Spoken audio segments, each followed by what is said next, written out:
That's what I mean. Tell them, you guys. Brothers and sisters and beloved children, thank you for being here today. You all are an inspiration for me. Please give yourself a big hand.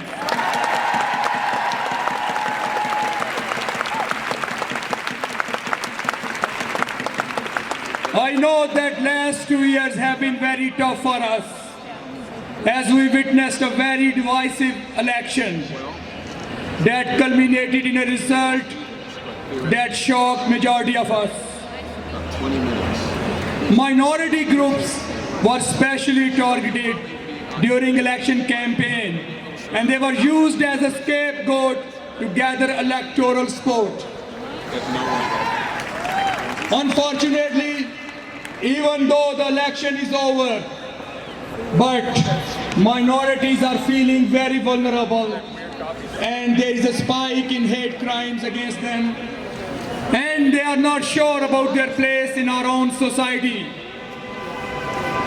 But as a nation, we can only move forward by putting election and its rhetoric behind us and unite as one nation to uphold the American dream and its promise.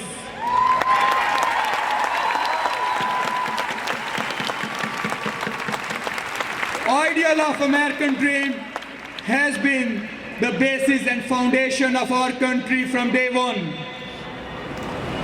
We may afford to be divided on the basis of our political ideologies and leanings, but we cannot afford to be divided on the basic idea of an America where every citizen is cherished on the basis of its character, integrity, and hard work.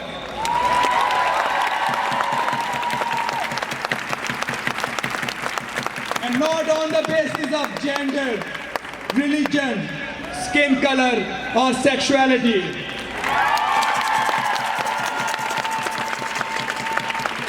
We cannot afford to be divisive. Even free will on the basis that is already endorsed by the highest court of the land.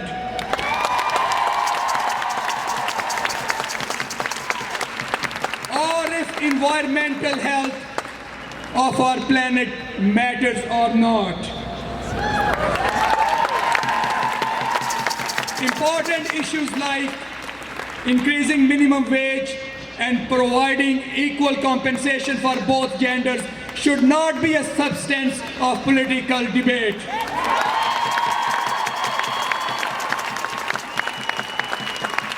Providing shelter to refugees and victims of senseless wars should not be a question in our society because it is mandated by the faith, all of our faith traditions.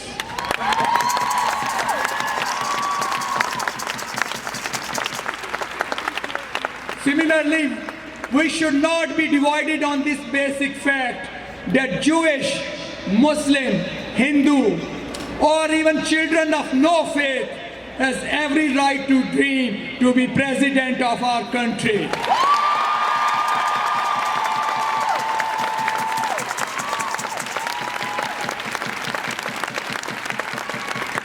My faith, Islam, is adored by 1.6 human souls across this planet and is under siege both by terrorists and Islamophobes.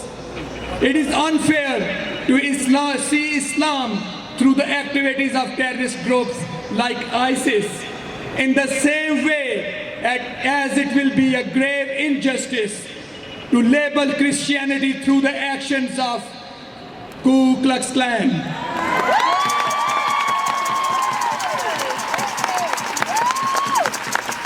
Muslim Americans cherish life, liberty, and pursuit of happiness like their fellow citizens.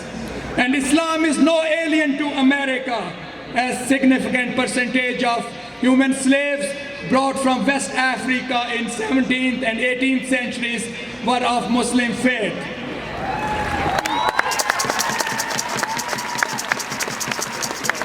Thomas Jefferson bought his first copy of Quran in 1765 in Williamsburg, Virginia. And founding fathers guaranteed same religious liberties to Muslims as they did to Catholics and Jews in 1776.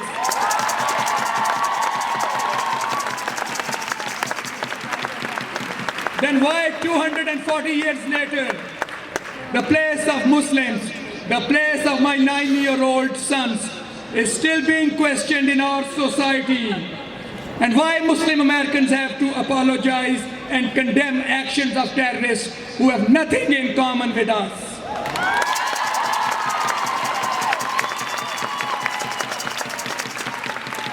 Dear friends, future demands action, as sitting idle in despair is no option. We need to organize and stand shoulder to shoulder with each other in these trying times. Let's reach out to those who are living in shadows and are trying to be invisible due to fear of safety for their loved ones.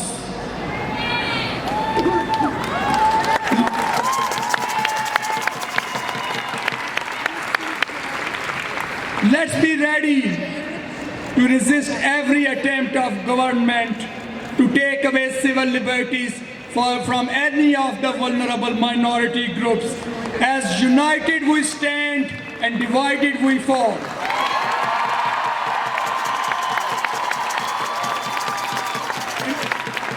In the end, brothers and sisters and beloved children, let's make a pledge together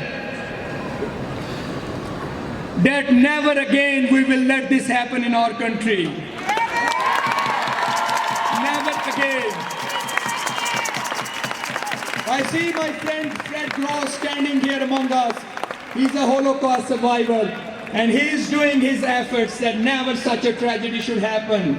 And we also promise with Fred today that we will never let any tragedy happen to any of our fellow citizens.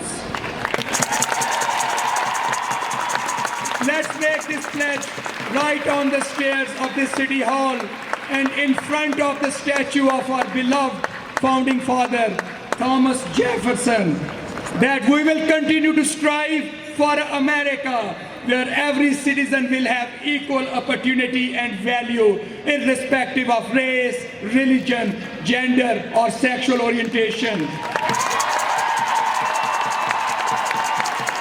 Friends, we may not be able to change the whole world or our country, but we can transform our compassionate city of Thomas Merton and Muhammad Ali to a shining city on the hill, a shining city on the hill where the dreams of every child will be fulfilled, where every human life will be valued, where neighbors are loved, and where strangers will be welcomed. May God be our light, and God bless our beloved country, United States of America.